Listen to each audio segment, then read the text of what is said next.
I think we all need a good listening to. And I also know that my capacity to listen with dignity and respect varies. And so it requires that I know myself and where I am in that moment. You know, I had actually the same word bully, because I'm a rape survivor and survivor of incest, and I lived alone for 2 years as a child in 2 different states. So there's a lot back there, and of course it's informed in impossible to overstate ways my resilience. But my conviction, based on my personal experience, is that the new guy is a sexual predator.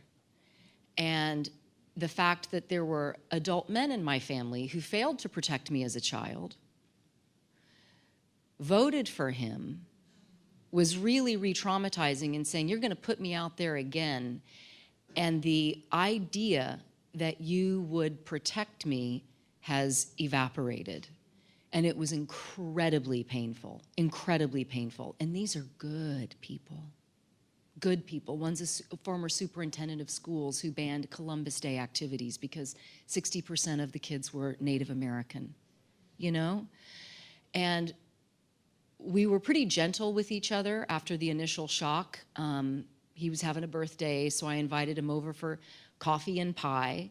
And I thought there was a lot of mercy in it because our first date didn't work out. And I think I exhaled a sigh of relief, like, this is where I want to go. This is what I require. This is what my spiritual values require of me. But I wasn't quite ready today.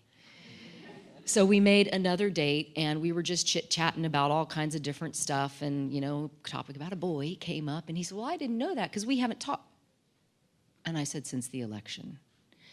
So just letting things unfold in that particular conversation, and immediately I began to weep, you know, because it's not okay. It's not okay. And it's not, for me, it's not about the wall, and it's not about any of that stuff. It's about, you voted for a pussy grabber. You voted for someone who calls his wife a piece of ass, whose daughter is his favorite sex symbol.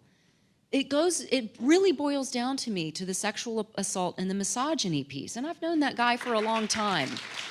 And he's always done it to me. He's always done it to every woman in the room.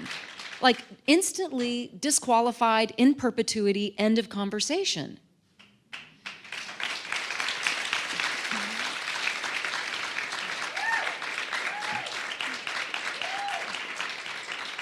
And I was really fortunate because, you know, this uncle loves me, and he called a childhood friend and said, help me understand what Ashley is going through.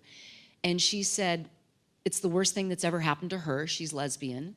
And he's like, you've buried your mother and your daddy. How can this be the worst thing? And she said, it's the worst thing that has ever happened in my lifetime. And you can't understand, Ashley. You can't. But I cried, and he said that my reaction was one of the most hurtful things that he's ever endured in his life. But no, this is legit. Like my trauma response in saying, you know, how the F could you? You're throwing me to a pussy grabber.